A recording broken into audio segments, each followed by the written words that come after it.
welcome to the United Stand. This is your latest Manchester United news. Lots to get through tonight. Some very interesting things around Andreas Pereira and getting £10 million in the Glazers' pocket. Dan James slamming United's tactics. But more importantly, you may have noticed a lot of this morning. A bit of a Ten Hag boost as well.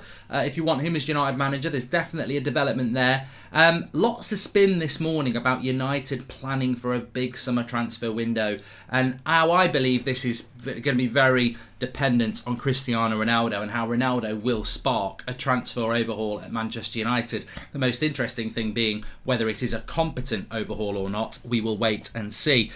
Also, in the more immediate future, a slightly concerning future for the squad in relation to how we might get through these next few weeks. We're aware that Fred and Tellez have got COVID, but I think it just highlights how slim we are in this squad now. So lots to get through, and also an ongoing weak mentality within the football club.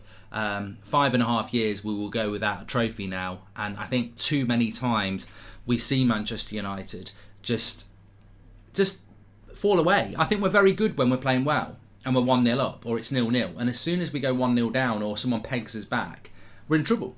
And we lack that we lack that leadership quality within the whole team. And how do you change that? Something big needs to change at Manchester United. How do you change that? So anyway, lots to get through. Obviously, we'll be taking your questions as well. Very interested to see what you think. I've got on many topics that we're going to talk tonight, but we're going to start off with Cristiano Ronaldo. On the move, it says on the thumbnail. For me, no. He's not on the move, but I do think that he will have a very big part to play in Manchester United's transfer plan. Because if he stays, United need to improve that team for his next year. There's a big commitment to Ronaldo and you need to be justifying that wage. If he goes, well, if he goes, he goes. But I think that, again, Manchester United would be forced into trying to soften that humiliation, because it would be a humiliation if Ronaldo went after 1 year, by doing something probably equally stupid in relation to chucking a load of money at one player when you haven't built the rest of the team. Is there a better love story than Goldbridge and Dyche? Says me. He could be going. He could be in the Championship next year. And Mark, have you heard about Ajax Overmars sexual misconduct? Much more like that. Ten Hag will leave in the summer.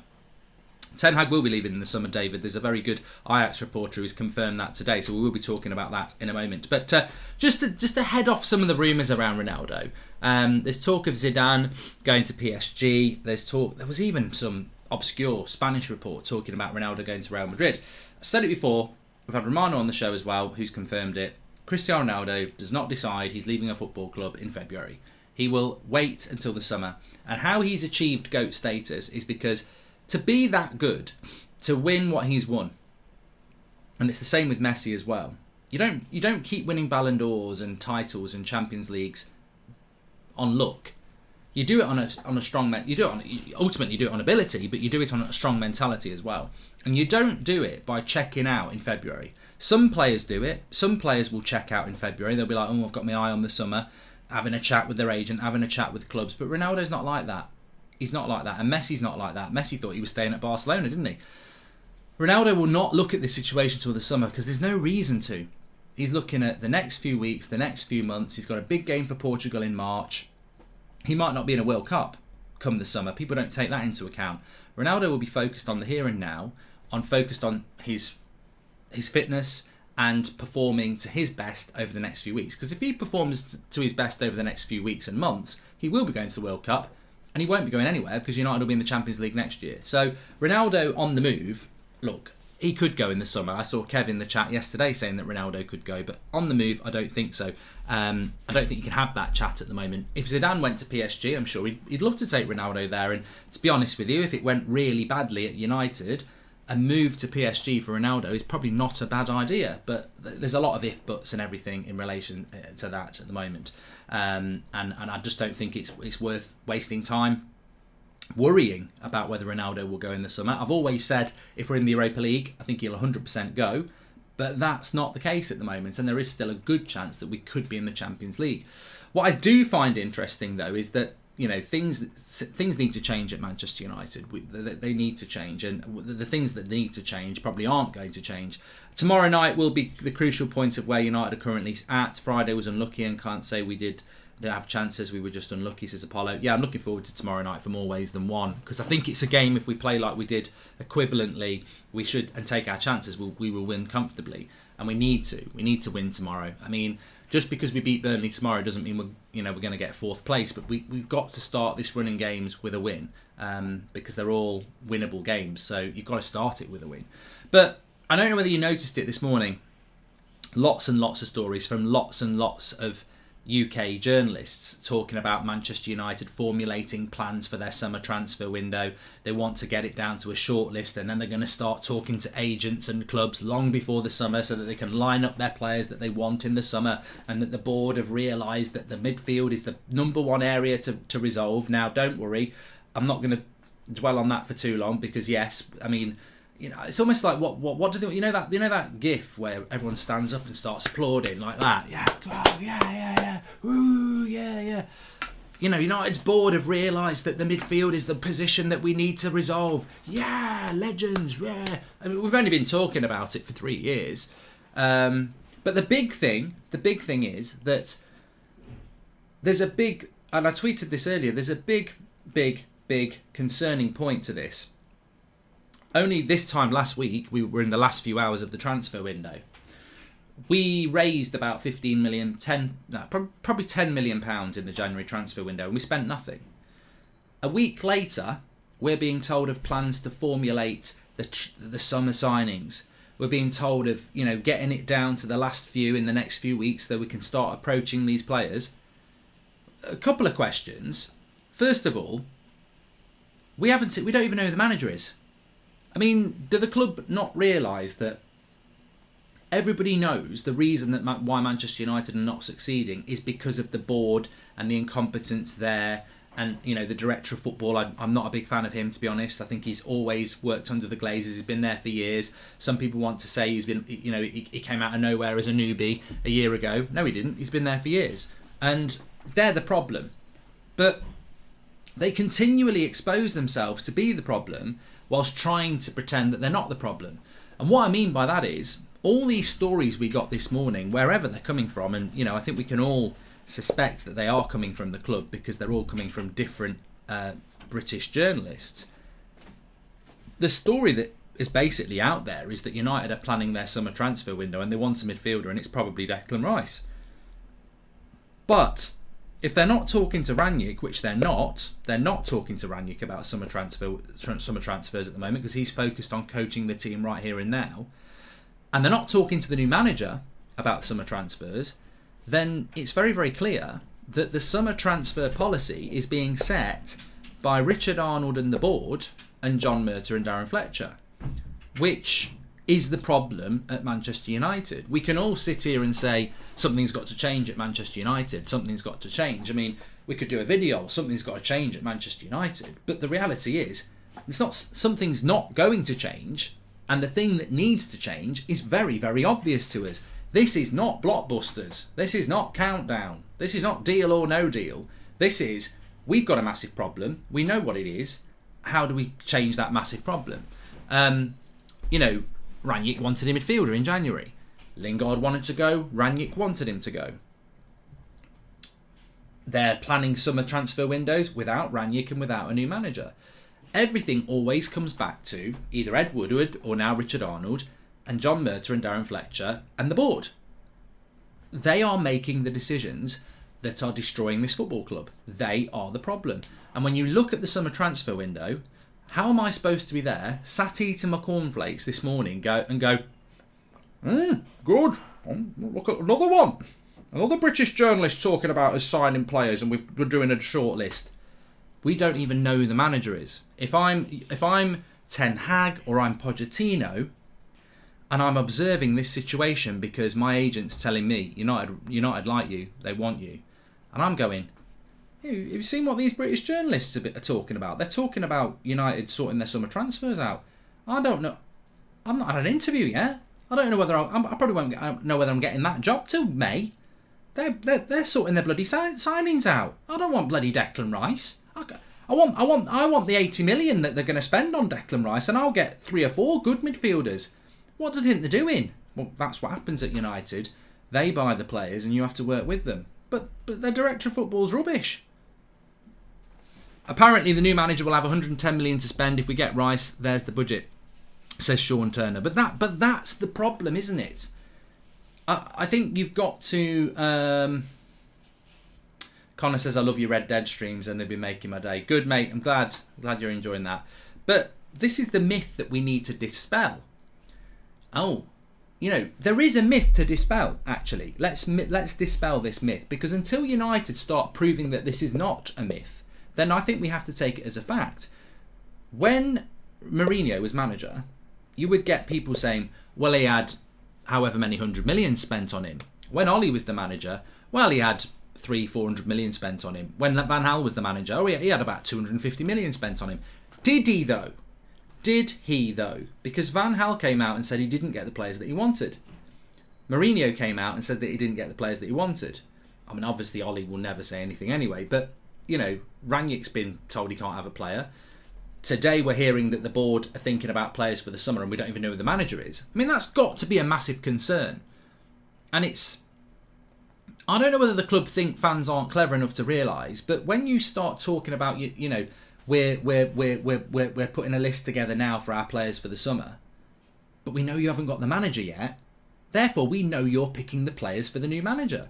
And the new manager won't have had an input, because a new manager will want to look at the squad with their own eyes before they do it. So the problem at Manchester United is that we don't have a Pep Guardiola or a Jurgen Klopp working with a competent director of football saying these are the players that we want, go and get them to the board.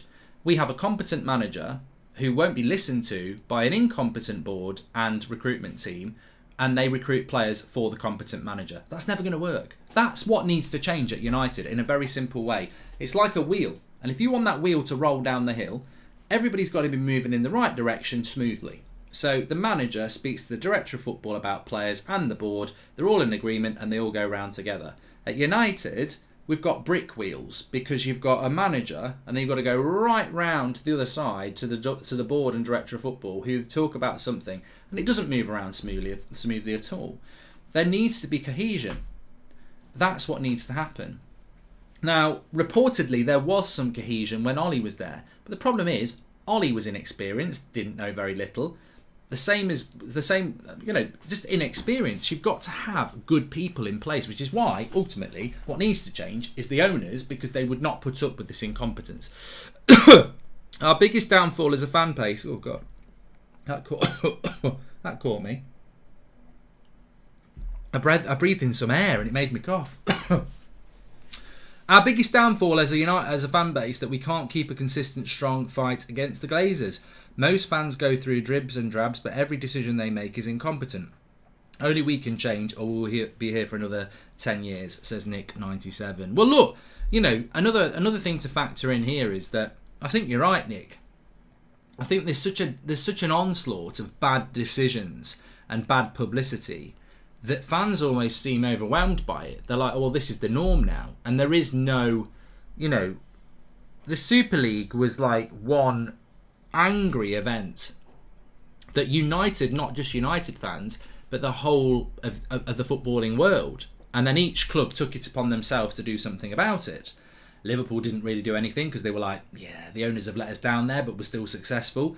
Man City were the same. Chelsea were the same. Arsenal did a little bit. Spurs did nothing. United got a game cancelled, and I think with United, that was the Super League was a huge thing. Everything else that the Glazers do or the board do, it's just not enough to. There's never one big event that sparks everybody into action, because there's just so many different events. We will buy 2 stars, centre midfielder and a forward, maybe a right back too, says Robert McCormack. Well, I saw something today just in relation to what Robert's saying there. I saw something today that United are looking at Declan Rice, and then if they don't get Declan Rice, they're looking at Ruben Neves, Hadara, and I think Kamara. They're looking at players like that. And I think I tweeted it and I said, but this is the problem with Manchester United. They've now decided we need a midfielder. So we're going to buy Declan Rice. And if we don't get Declan Rice, we'll go for Ruben Neves or Hadara or Kamara. When the reality is, for me, we need 2 midfielders. So ultimately, Declan Rice is a fantastic player. But if West Ham want £80 million for Declan Rice, you could get Neves and Hadara or Neves and Tchouameni or Neves Kamara. You can get 2 for Rice. And I'm telling you now, as good as Declan Rice is, if you're telling me, I don't care about value here. If you're saying to me, you can have Declan Rice or you can have Neves and Kamara or Neves and Tchouameni, I'm taking Neves and Tchouameni because those 2 are better than Declan Rice on his own. I mean, some people might have the balls to say, I think Neves is better than Rice anyway, or I think Tchouameni is better than Rice anyway. It's probably a bit of a stretch, but, whatever. But definitely Neves and Tchouameni are better than Rice on his own, and that's what I would be looking to do, and I think that's what any competent manager would do. But for United, it's that big signing, shirt sales, get the excitement up signing, which is so important to the club. You know what worries me, and I think I might have said this before, if United have got, let's just imagine, let's mark players out of 10. So let's pretend there is an English player who is an 8 out of 10, who, when you buy him, is going to boost your socials, it's going to cause loads of publicity, but he's an 8 out of 10 English player. There's a 9 out of 10 European player from Austria who's not played for his national team yet, and nobody knows that much about him, but he's quite exciting. Who do you think United would prove? Even though, on ability, your scouts are saying 100%, the English player's 8 out of 10, but this Austrian lad might be a bit unknown, but look at him. He's played in the Champions League for an Austrian team, and he's definitely a 9 out of 10. Bayern Munich are looking at him, Juventus are looking at him, but he wants to come to United, and we think he's going to be the next big thing. You know who United would sign? They'll sign the 8 out of 10 big name English player. That's what's wrong with this football club. It's probably one of the best examples we've ever done, because it's true, and you know it's true. 9 out of 10, better than 8 out of 10. Big clubs want him, but he's not particularly well known as a brand, and he's playing in the Austrian league. This lad, he's well known in the Premier League, and he's 8 out of 10. Wow, it's close enough. 8 or 9, what's the difference? We'll go for him. Well, he's way more expensive. Yeah, but look at the exposure we're going to get, and that's how United manage. You're telling me that there wasn't a right back across. The thing is, we've done it, and I'll give you 3 occasions, and you can probably think of more. We've already done it 3 times. Aaron Wan-Bissaka, £50 million. All right, he's probably. Some people wouldn't give him the 8 out of 10, but let's pretend he's the 8 out of 10. There was 3 or 4 9 out of 10s in Europe for half the price. Harry Maguire, 8 out of 10, 80 million. There's 3 or 4 9 out of 10s out there for half the price. Jadon Sancho, look, maybe he's a 9 out of 10, maybe he's an 8.5. But I guarantee you, there is 2 or 3 similar, maybe even better high profile, better players, potentially, half the price from Europe. But United will always go for the one that's good, but going to sell you a lot of shirts as well. Mark, lovely seeing Zakaria look incredible on his Juve debut. Well, you know what, nature videos, in relation to Zakaria, just very quickly, it depresses me because he's a player that I've liked for a while, who I think would have been good at United, who will never know. He reminds me of Perisic, when Mourinho wanted Perisic. A lot of our fans were like, I don't want Perisic, don't like Perisic. And I was just like, please get him, because he'll sit everybody down. And we never did it. And I think Perisic would have been perfect for the Premier League at that time when he was 28. Never happened, we'll never know. And the same with Zakaria. I think he would have been really good for us, a real bargain as well, but we'll never know now. We need to focus on getting a new manager urgently by April time. Have a short list of players the new manager wants and get them ready when next season starts, as below. I think Neves is better than Rice. I've seen him go to top 5 midfielders to get a result, but Rice tends to disappear in bigger games more, says Gabriel Noel. Look, there's no doubt. I like Declan Rice, but I don't want to spend £80 million on him. Mark, I was on national radio on Saturday night to read Director of Football. Come May, is it Murta, Fletcher or Ranić? I'm baffled, says Megan's dad. And do you think the board will react if we fall out the top 6 this season, says Kieran? Not till the summer. I don't think we'll sack another manager. The board will do.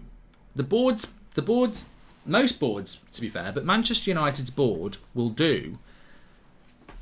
When the going gets tough, they'll do something to try and make themselves look good. Whether that's a big signing, whether that's sacking a manager, it can never be their fault. That's basically the way that United and the Glazers work. So they'll stubbornly stick with something to save money, but when it really goes wrong, they will try and do something that's popularist.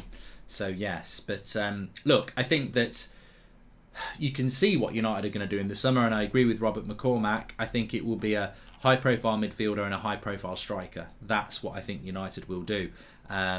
We need a hell of a lot more than that. We do need a centre-back. But it's also interesting as well, just talking about, I want to move away. Dejected is the feeling I have about Man United these days, says Benji. Please smash a like on the video, by the way. Board said they're not buying in January because they're waiting for the new manager, but now they're doing the same thing, deciding on Rice. Can't be arsed, says Dan. Mate, that was always a load of nonsense, and it's a fantastic point as well. One of the big reasons we didn't buy in January was because we're waiting for a new manager in the summer. The next week, there's loads of stories today about United finalising their transfers so that they can go for them in March and start talking to agents. We won't have a new manager then. You've just contradicted yourself in the space of 7 days. This is how clever you think you are and how thick you think fans are. So last week, the brief was, we're not buying players in January because we're waiting for the new manager in the summer. And then a week later, the brief is, we're finalising our list over the next few weeks so we can start approaching players for the summer. But you haven't got a manager. Oh, we have. We have got a manager. We've spoken to him. Oh, what? The one who's managing PSG in the Champions League or Ajax? Bullshit. And there's no way that those managers would be sending you little white notes about who they want to sign when they haven't seen the squad firsthand. So they contradict themselves all the time. A week ago, we're not signing anybody because we're waiting for the new manager. A week later, we're finalising our lists over the next few weeks. You haven't got a new manager. What is it? Couldn't lie straight in bed. But another thing, just to piss you off about the January transfer window as well, that you may have noticed, Andreas Pereira, Flamingo, is going to join them on a permanent deal in the next couple of weeks, according to reports, and United are going to get 10 million quid. So you take that 10 million quid, you add it to everything we did in January, which was what, 5 million for Martial, loan fee and wages, probably the same for Donny van der Beek. So I'm add a little bit as well. They've made over 20 million quid in the last few weeks when you add in the Pereira thing. 20 million quid they've made in January. Spend nothing.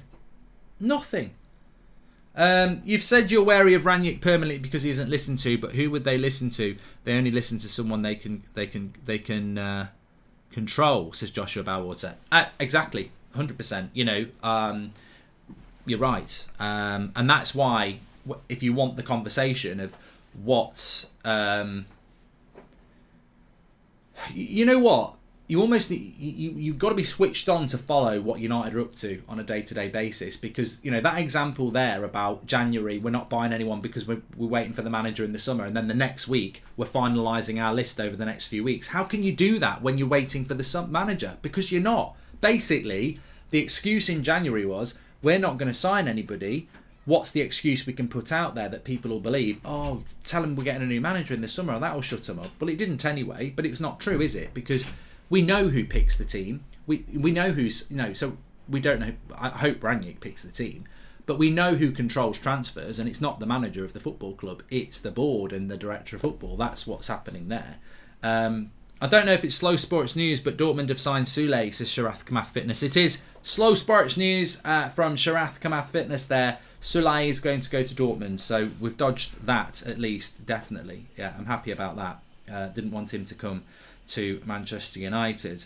But just going back to what Joshua Bowwater was saying there about, if you want that conversation about what needs to change at Manchester United, Joshua highlights the point again. What needs to change at Manchester United is the ownership.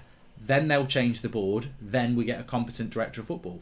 What I would love at Manchester United is owners who just want us to be successful on the pitch, like Newcastle, like Man City, like Chelsea, like Liverpool, like Villa, like Leicester. There's a lot of clubs, doesn't mean they will be, but there's a lot of clubs whose focus is to be successful on the pitch. And when you've got that, you tend to have competent people in director of football roles. I saw today that Newcastle, I feel sorry for Brighton because they've done a great job. I think his name's Dan Ashworth or something like that. Technical director at Brighton has resigned because he's rumoured to be going to Newcastle. I feel bad for Brighton, but this is Newcastle. This is exactly what Man City did. They went and got the best. You know what United would do? Oh, there's a good technical director at Brighton we could get, and he's thinking about leaving. Don't need to. Don't need to. Darren Fletcher's just retired at Stoke. He's doing his badgers. Get him in. DNA. DNA. It's in our DNA. DNA. That's the United approach. But the Man City blueprint and Newcastle are following it, and Chelsea have been doing it. You know, Chelsea years ago went and got, what's his name, who used to work for us as the chief executive. You know, it's not just your director of football, it's your chief executive. Well, what's his name? Kenyon. Because I think he tried to then get Rio. That's the story. But, you know, this is how successful football clubs are run. You can argue about Florentino Perez, but he's actually not, you know, he's Florentino Perez is a bit of an arsehole to everybody else, but really to Real Madrid fans, he's obsessed with making Real Madrid rich and successful on the pitch. If you don't support Real Madrid, you're going to not like him because he's arrogant. But ultimately, he wants doesn't want Manchester United.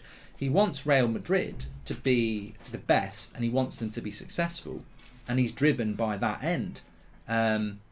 We've got owners that just want to be rich. They're not, you know, if Man United is successful, that's nice. We won a trophy as well.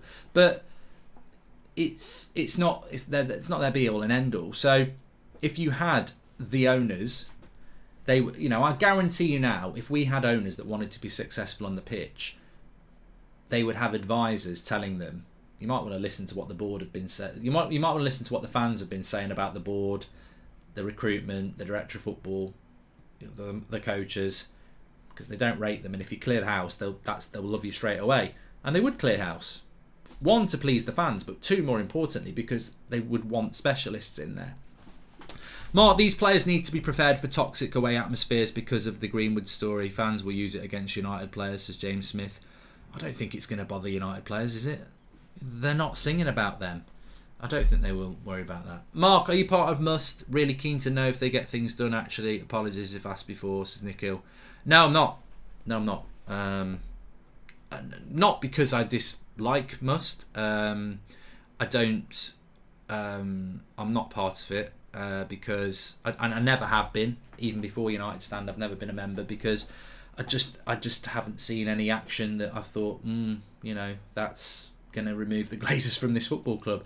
Lots of good things go on. You know, it's not, their job is not there to remove the Glazers, and which is a good job because they haven't done that. But they do loads and loads of other good work. But no. Mark, I can't genuinely see us winning anything anytime soon. The incompetence within the club is beyond a joke. All the Glazers care about is dividends, says Daniel. Why does no one put this board against the wall and ask them these uncomfortable questions like the one about the lack of a new manager and summer signings? Be our messenger, Mark, says Eric. Because they won't answer the question, mate. Unfortunately, it's not like Prime Minister's questions. You might think Boris Johnson's incompetent, and God, there's plenty of evidence of that. But at least he has to go into Parliament every week and face Prime Minister's questions. Ed Woodward's never had to face a difficult question in his whole tenure as CEO as Manchester United, and he's gone now. Richard Arnold will be the same. They're protected. They're a protected species. I half expected to, sometimes when they go live to Carrington or live to Old Trafford on Sky, I half expect David Attenborough to turn up. Today I'm outside Old Trafford and the protected species of Richard Arnold and the Manchester United board. The Glazers have not been seen here for decades. That's a rubbish Richard Attenborough. I normally can do better, but you know what I mean. They are protected. They're a protected species. Ranick's got no say. The board are clueless and know nothing about the game. Who does that leave the go-to? Darren Fletcher, says Ren H. Look, I don't think this is a huge leap of faith.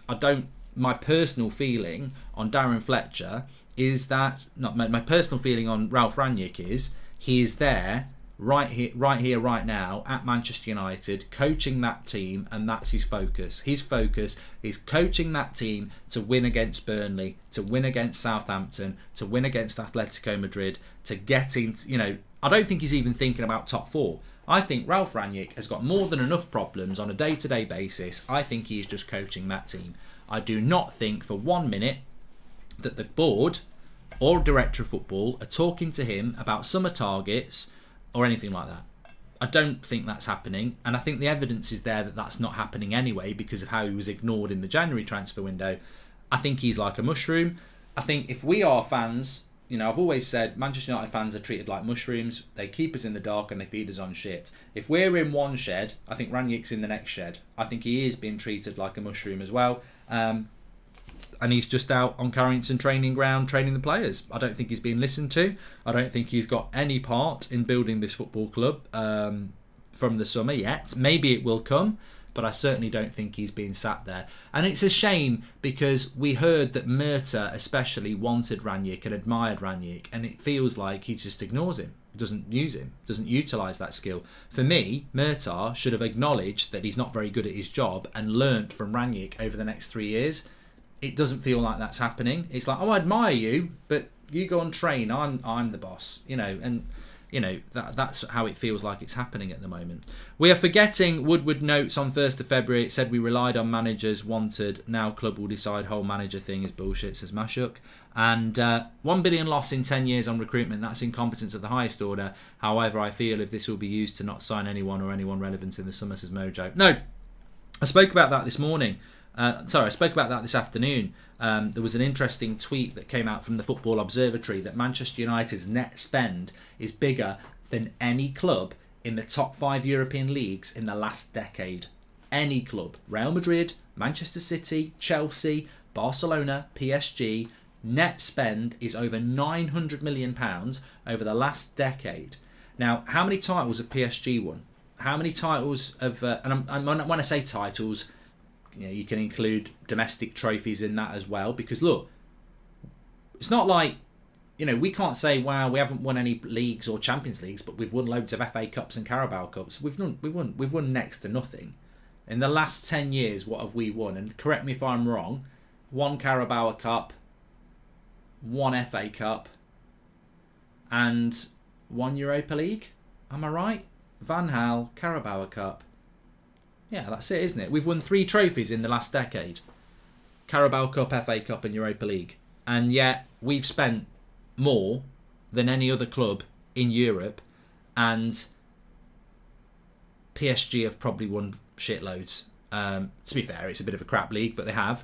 Juventus will have won a lot of titles as well. Man City, Chelsea, Barcelona, Bayern Munich. There's no excuse, you know. I want to get this so it's a sentence that's just very clear, because I know sometimes people clip things, and I think if you ever wanted to clip something about United's failure over the last 10 years, when you've got Manchester United, Bayern Munich, Juventus, Man City, Chelsea, over 10 years, the sizes of the club, you're all on a level playing field. You're all big clubs, right? So at the start of 10 years, you're all big clubs, yeah? It's like a race. And after 10 years, United have spent more than all of them, but have won next to nothing, and they've all won something. How do you justify that apart from massive negligence, massive incompetence? We're Manchester United.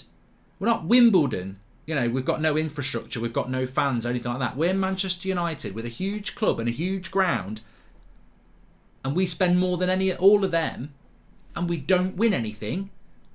Like, it's embarrassing. You know, we call Man City the oil club and PSG the oil club, and that's absolutely fine, but we've spent more than them as a net spend over the last 10 years, and we've won nothing. And also, as I said last week, the money that we've spent, what's it worth now? It's not like we're going to get, well, let's just get the 900 million back. You may as well have chucked it on a bonfire. Like, it's just been wasted. Not only did you spend £900 million and win nothing, you've also thrown it over the bloody cliff. Like, you're never going to get that money back. There's no value in it. So, it's just pure incompetence. And that's why it worries me when I hear things like £80 million for Declan Rice this summer, because I think, so we've not learned, have we? That, like, if I was the CEO of United, or I was the director of football of United, or as the manager of United, and I was being listened to, and they said, what do you think about spending £80 million on Declan Rice in the summer? I'd say, you know what, he's a really good player, but do you think that's the right look for us? Considering we've done this. We've done it with Pogba, we've done it with Sancho, we've done it with Maguire. You know, we've spent these amounts of money and we've not won anything. Maybe we need a different approach. Maybe it's not quality, it's quantity that we actually need. We need to, you know, we need to bring in 5 or 6 players rather than one superstar. And I know people say quality over quantity, and that's normally the saying, but I actually think at United we need a quantity of a certain standard of player bringing into that club. We need 5 or 6 players, I think. We need 2 or 3 that are absolutely essential areas, and then I think we probably need 3 to probably compete with people that we think are good enough to push them out of the club. And that's why I think when Robert McCormack said right back, you know, I like Delo and I like Wan-Bissaka, but maybe we actually need to bring in a Lamptey. You know, maybe we need to bring in a player like that comes in and he's like, oh, he's way better than them. But it's that out. You know what? It's that outside thinking, out of the box thinking that we'll never see at United, that you will see at another club. We are always talking about we need a midfielder and we need a striker in the summer, and we do. We really do. But what if you're like Liverpool? What if you're Man City? What if you're Chelsea? You know, occasionally they will have a problem, right? You know, Man City probably need a striker. Chelsea probably need a striker. Liverpool probably need a midfielder. But it's normally only one player that they need, but they won't just buy one player. They might buy 2 or 3. Imagine if you were in that situation where United had a competent midfielder and a competent striker. So we're not going, we're a donut. You know, we're not going, we desperately need a striker because Cavani's going to go and, you know, whatever. Would you not buy anybody? Or would you? Well, you should always be trying to improve. You know, there's no, you should, if you've got a good team, you should never not do anything in a summer transfer window. You've got to do something, even if it's to keep your team on the toes. Say we've got the midfielder and say we've got the striker. What would you do in the summer? I'll tell you what I would do. I'd buy a centre-back. I'd probably buy a right-back, and I'd buy another winger. They're not massive areas of concern for United, considering the amount of players we've got and the money we've spent on it. But imagine if you went and brought in look, it'd be too expensive, it's a bad example, but imagine if you went and bought in a Fofana type of centre-back who comes to United and is suddenly clear of Bailly, Lindelof and Maguire. It's not a necessity, but you've just improved your defence. Imagine if you went and bought a winger in to United and, you know, he's suddenly better than Rashford and he's pushing Sancho and Sancho's on the right and he's on the left. It's not a necessity. I think we've lost, what I'm trying to say is I think we've lost sight of that. We're always too busy filling the massive holes in the boat. But if we fill the holes in the boat and it's not sinking anymore, you might go, actually, I don't like this paint. I want some new paint. I don't like that bit there, that bit where you sit. I want a different bit. But we never get to that stage because we're always trying not to sink. And when we're not, if we did get to that point, we could then go, well, you know, look at left back, Luke Shaw and Telles. There's a left back playing for Everton, or there's a left back playing for Mönchengladbach. He looks like he's the next big thing. Let's get him in. Oh, he is better than Shaw and Telles. You know, we're never in a position to do those sort of things because we're always. And again, it's another indication of how badly we are run because they get away with it. Oh, yeah, in the summer we're going to get a midfielder that we should have got 3 years ago. We're always fixing leaks instead of actually improving a strong team. And that's how you become. And that's why I'm so confident we're not going to win a Premier League title for a very long time. Because to be a Premier League title winning team, you've got to improve a good team. And we're not a good team because we've got too many holes in it. Rashford has been at the club for 6 years, says Mustafa, and we haven't won the league or Champions League. I know he's a youth product, but we need to sell him in the summer. Well, you can't say Marcus Rashford's been at the club for 6 years, we've not won the title, so we've got to sell him. You know, David De Gea's been at the club for 9 years and we've not won a title, so do we sell him?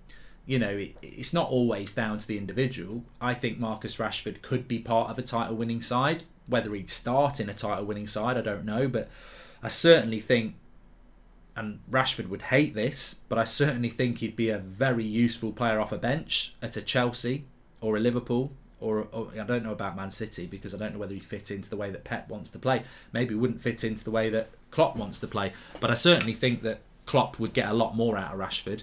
He wouldn't start for those teams. Clubs like Dortmund, Barcelona, with nowhere near the resources of United, trying to get players tied down in pre-contracts. Absolute embarrassment, says Gog.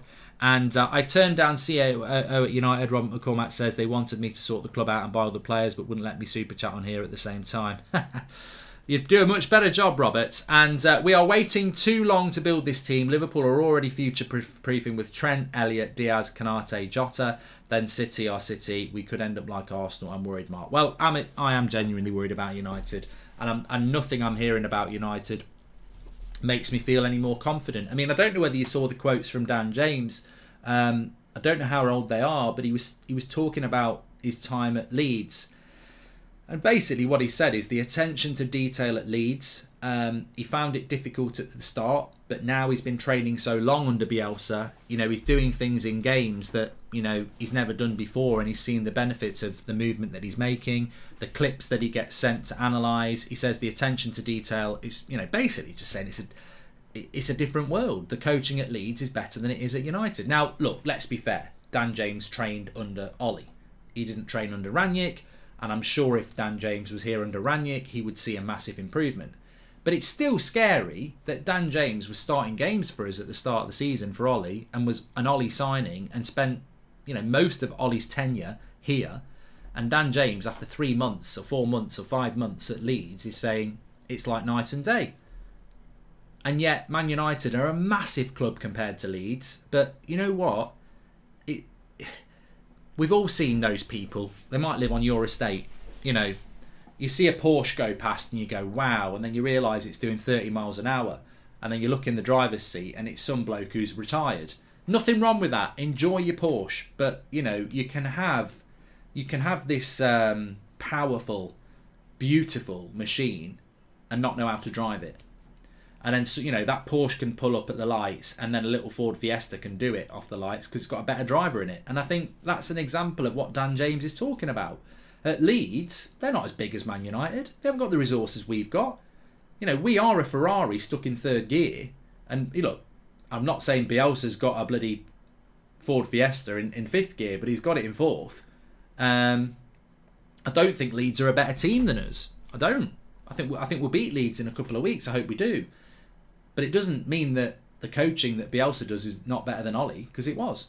I do get your point about Rice, but I disagree that it's quantity we need, it's character. I'm convinced Rice is a culture changer, says Jamie. I don't think he is a culture changer, I don't. He's big mates with Luke Shaw. He's big mates with Harry Maguire.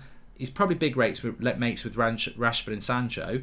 I don't actually think it's a good move for Declan Rice. I don't. And I like Declan Rice. I think he should go to Chelsea or Man City. If I was advising him, I'd be trying to get him there. And he does want to go to Chelsea. I think United's a dangerous move for him. Because we've seen what happens with players when they come to United. They get into cliques. It gets about social media. It gets about pissing about behind the scenes. And I think you lose sight of what you are.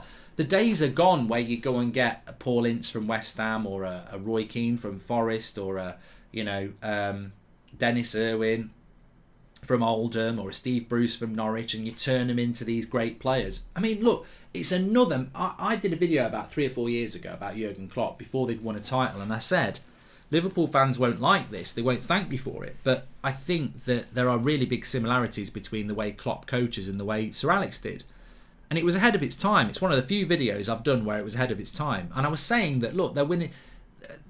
His passion, his enthusiasm, the way he uses fullbacks, the way they get crosses into the box, the way they're relentless till the 93rd minute, it just reminds me of a lot of the way Sir Alex was. And there is a very similar thing in the coaching, recruitment. I've just said there, Roy Keane from Forest goes from a decent player to a world-class player. Paul Ince from West Ham goes from a decent player to a world-class player. Cantona out of Leeds. Steve Bruce from Norwich, Dennis Irwin from Oldham. People forget the brilliant recruiter that Sir Alex was in the early years. He was buying players from, mid to lower table clubs and turning them into world superstars.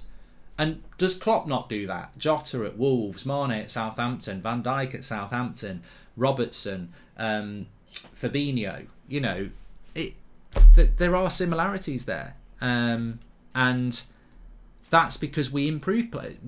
He improves players, and we used to improve players, but we don't do that anymore. We don't improve players. The only way we stay relevant is to pull off a big transfer. We go get Rice ahead of Chelsea. That's a win for the board. Exactly, Sean. Exactly. I don't think that helps us as fans. I don't think it helps us win trophies, but it helps the profile and the social media and the clicks and the integration and the status of the football club for a few months over the summer, and everyone buys shirts, and then the season hits and reality hits. One of our moderators, Paul Robinson, said a good thing literally a month after Bruno was here. He said, how long till Bruno gets pulled down to our level? And, you were looking at Bruno and going, it won't happen. Has Bruno been pulled down? I think he has. I think this season, he's not at he's not where he was in his first year. He's gradually being pulled down. Is Ronaldo being pulled down? Or I know Ronaldo was bad on Friday, but, he's not been brilliant all season. Is he just being dragged down by the culture at this football club? Leeds could probably beat Middlesbrough, though, says Jaden. We always seem to do quite well against Leeds. All our shirt, sleeve and training kit sponsors have been American brands since the Glazers became owners. They understand the American franchise culture, so they are only interested in plastering the name on our shirt, says Mojo. Look, I think Declan Rice is a really, really interesting topic because I like the player and I've liked him for a long time, as you know. And in many ways, he's perfect for what we need because he's young enough, he's a leader, and we're crying out for somebody in that position. But the thing that concerns me about it is, one, I don't think he'll reach his potential here because we've not brought a player in and improved them for a very long time. And two, I think the culture within the club will drown him. I do. I just think, the relationships he'll have with certain players in that club will drown him because they'll drag him down to their level. And three, probably the most important thing is, because it's not about Rice, it's about our recent history, spending £80 million on one player when we need 3 or 4. I think United need to walk into transfer windows and go, whatever happens. And if you look at last summer, this is a prime example. Saul, thank you very much. What did we do last summer? We brought one of the greatest players in the world, Cristiano Ronaldo. We bought one of the best centre backs in the world in Varane, and we bought a very expensive, highly talented, young English talent winger. And a lot of people were going, oh, it's the best transfer window in the world. It's the best transfer window in the world. And I said it's a 7 out of 10. And a lot of people, oh, you're being too negative. Was I right? Yes, because look at where we are in the league. We're not winning a trophy. We're out of every cup, really, apart from the Champions League, but that's coming. And we're in a race for 4th place. So was it a 10 out of 10 transfer window? No, it wasn't. But do you want to know why it wasn't? Because United went into that transfer window knowing they needed a winger, a centre-back and a holding midfielder. They came out of it with a winger, a centre-back and a striker. And they got a striker because they didn't want Man City to get him. And they downed their plans. You've got to... Getting Ronaldo's fine, but you had to get the holding midfielder as well. You've got to... You can't...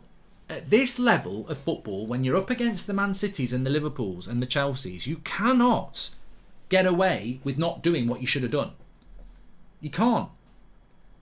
You can't just go, oh, I ran out of time, so I'm going to... I've got my shirt on, I've got my tie on, I've got my blazer on, I've got my shoes on, but I forgot my trousers, and go to work on the train in your pants. You look a prat. And United have to start going into summers and going, like this summer for me, we need 2 midfielders, because Pogba will go. We need 2 midfielders. We need a striker. So there's 3. I mean, I'd love us to get a centre back as well. I'd probably be liking to get another winger. But 2 midfielders and a striker are essential in the summer. If the board say you've got 120 million quid, and you spend 80 of it, or even if they say you've got 150 million pounds. If you've got 150 million pounds to spend in the summer and you need 2 midfielders and a striker for it to come out of the summer knowing you've done what needed to be done, You spend 80 million of it on Declan Rice. You've only got 70 million left to get a decent striker and another midfielder. What's going to happen? You're going to spend the 80 on Rice. You're going to buy a striker for about 50 million. And you're not going to bother with the midfielder because you've only got 20 million left. You've failed. United have got to start learning that if the budget is 150 million and you need 3 players, you've got to get 3 players. Oh, we won't have enough for Declan Rice. Don't get Declan Rice then. Get somebody else who's 50 million and then you've got 50 million each. Or get somebody who's 35 and then you might be able to spend 60 on the striker. This is what United need to do. This is the way. But United won't do it because we've proven summer after summer after summer we'll leave one of the positions we need out to spend big on something else. You've got to go in. If you need things in the summer, to have a good summer, you've got to come out with it. Slightly different question, Mark. I always read reports, but who are the cliques in the current dressing room? Do you know? Also, which one is toxic, says Amit. Well, I'm not going to do that. I'm not going to do that. Because then what happens is Galbridge said that this is a clique and they're the most toxic. Hamza says that Ronaldo might be injured. Let's have a quick look.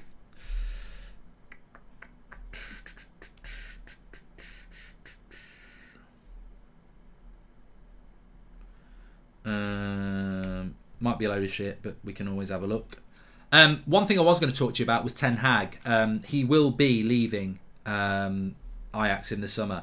I think he'd already hinted he was going to go anyway, but with the Overmars thing, there's a Ajax reporter saying that he will definitely go. There's nothing about Ronaldo being injured, so let's see if we can just find Hamza and block him. There we go. Off you go. There we go.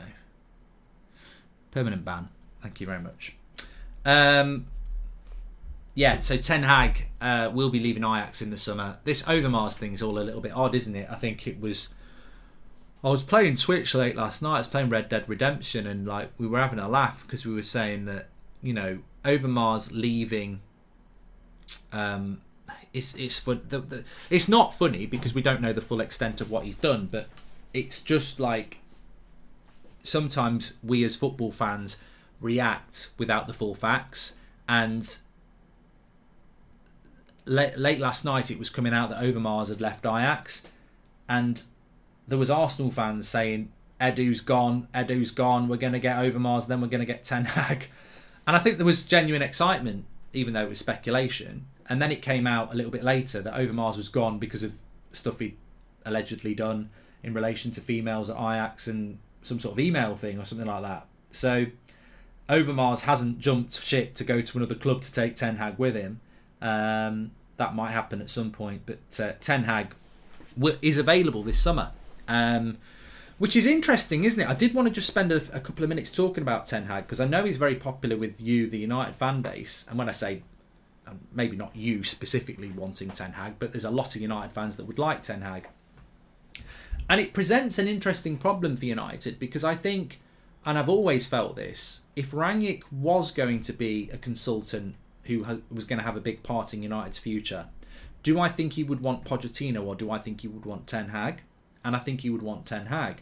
But interestingly, do I think Pochettino would want to work under Rangnick or do I think Ten Hag would? And I think Ten Hag would rather work with Rangnick. So that dynamic works, and that's what we were excited about when Rangnick first came in. But obviously, we don't really think Rangnick's being listened to now.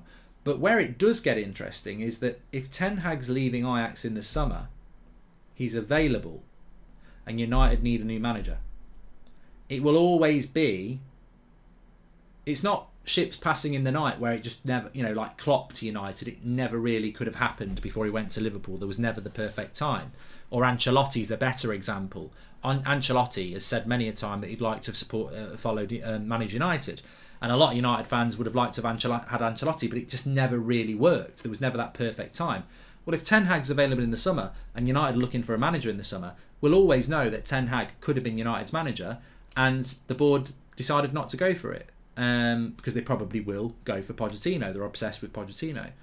But the interesting thing is, where would Ten Hag go if he's not going into United, which I don't think he is? Well, Klopp's not going in the summer unless he does something really surprising. Pep's not going in the summer. I don't think Tuchel would be going, although you never know with Chelsea. So therefore, I don't think he's coming to England. I think he'll go to the Bundesliga somewhere. I think he'll go to the Bundesliga. Mark, have you seen... I don't know what you're on about, Ronaldo, and don't really want to talk about that anyway. Why would Ten Hag go to United? He could go to Newcastle, says Roy. Well, I don't think he'd go to Newcastle. I don't think he'll go to Newcastle because they've got Eddie Howe. Yeah. I think they've got... Why Fred and McTominay not working as a midfield 2 against smaller teams? Surely someone would have pointed out the obvious during practice sessions has happened. Why Fred and McTominay not working as a midfield 2 against smaller teams? I don't know, mate. I'm not a coach. Worried about Vag Horse Tomorrow, Mark, says Malps. I mean, Fred and McTominay are I'm sure I'm not alone here when I say I've been frustrated with Fred and McTominay for a long time.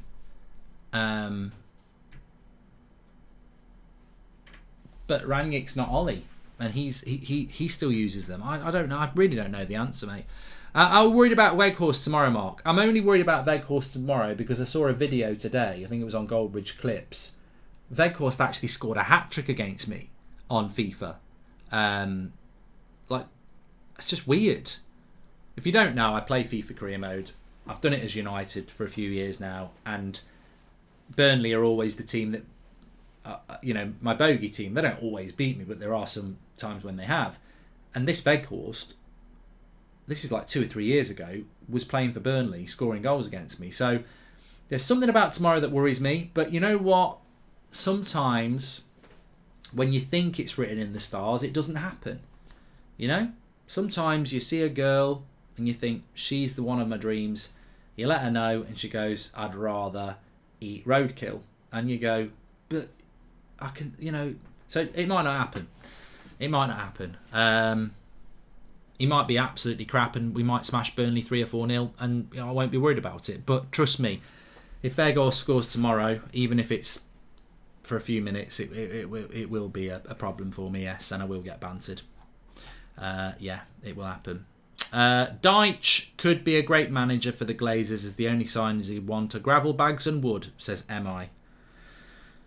I do worry though. I mean, I know it was a joke about Fletcher, but not Fletcher, Ronaldo. But I do worry a little bit about, and I did want to bring this into the show tonight. I do worry a little bit about. Well, I don't worry a little bit. I predict we're going to have a problem. Doesn't mean we won't get top 4. I'm going to say that straight away. Doesn't mean we won't get top 4 because, just because players aren't fit doesn't mean that you don't win games. But I do worry about our next 3 months because we will get injuries. We haven't got any injuries at the moment. As far as I'm aware, we haven't got any injuries. I mean, Eric Bailly. But, what's new there? We've got no major injuries. Pogba was a major injury, wasn't it? And you do get those. We're not going to go between now and the end of the season without having at least 2, maybe 3 injuries. Whether it's hamstrings, calf strains. I'm talking people being out for 3 or 4 weeks. At the moment, we haven't got any. And I look at the team and I go, well, I remember at the start of the season and saying we've got too many attackers. We've got, we've never had too many midfielders. But look at the midfield. What happens if McTominay, who has been quite injury prone because he gets stuck in and, whatever. What happens if McTominay goes and does his ankle or his hamstring and he's out for 4 weeks when we're playing 3 games a week? You have to play Fred or Matic there. What if them get a knock? We play a midfield 3 and we've only got 4 midfielders. Bruno, Pogba, McTominay. We've got 5. So we play a midfield 3 and we've got 5. It's not enough. It's not enough if we get a couple of injuries because you're going to have to start playing the same 3. So we might end up with a fatigue problem. We might end up with an injury problem. And the same thing up front as well. We play 3 forwards. We've got Sancho, Cavani, Ronaldo, Rashford, Elanga. Really. I know we've got Lingard. I know we've got Mata. But we are a little bit thin and we're going to have to be very lucky over the next few weeks because we're playing 3 games a week for a long period of time. And there's not a massive amount of rotation he can do because we don't have a massive amount of squad depth, talent-wise, to rotate. There's certain players that we need to keep playing. So it's just something to keep an eye on because I'm a little bit worried about it. I'd like to think any manager would love to have Ralph as another football mind at the club, especially if Fletcher and Murta are the alternatives. Yes, vacation, I think you're right, but you know, you can't continually say Manchester United's job for the boys and then pretend that we're interested in being a football club. United have continually recruited from within, and Manchester United continually value that over anything else. So I don't think that that's something that's really that Manchester United are really that focused about, to be honest with you. That was from Vacation Pappy. Manchester United like to focus on recruitment from within. You know? That's what we like to do.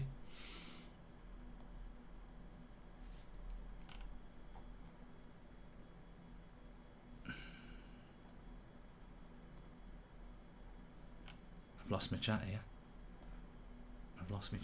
Okay.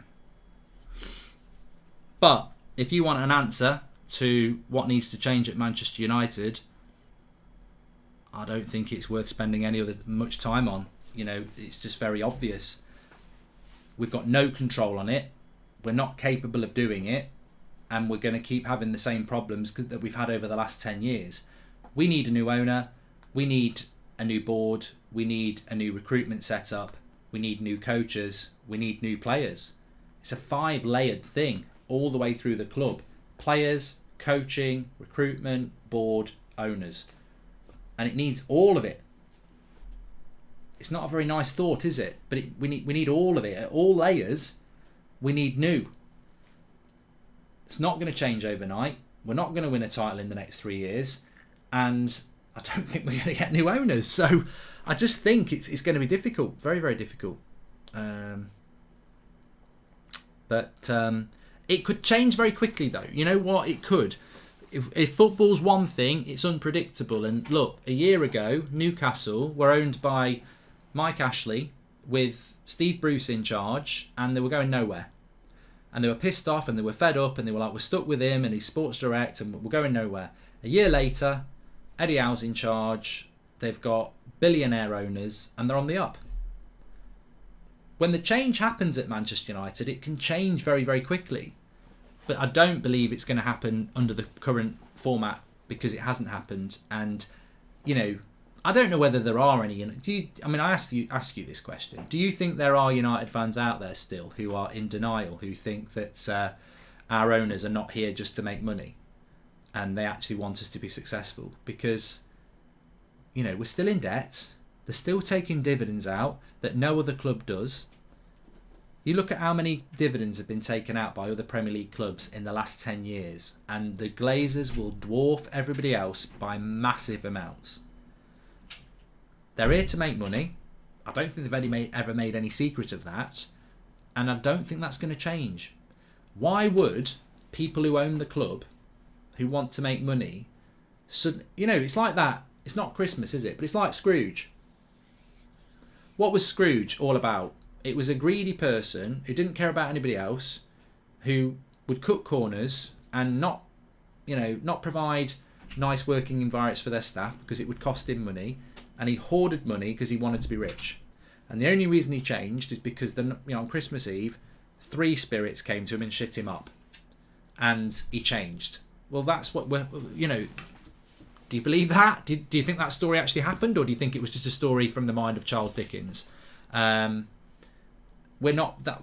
That's not going to happen at Manchester United, is it? The Glazers are not going to wake up one day and go, "We've changed our mind. We actually do give a shit now. We're going to spend all our money to make Manchester United good." They're not going to change. I don't like the Glazers as owners, but I also think that they, that they're perceived as something evil because they're like destroying our football club. But they saw a business opportunity and they took it and they made a lot of money. unfortunately, we're the victims of it. Keeping Rashford is why we won't improve. Shoehorned in to appease the board and gain social media interaction. PSG for 100 million and rebuild. Not good enough to be left winger for nor United, says Scott.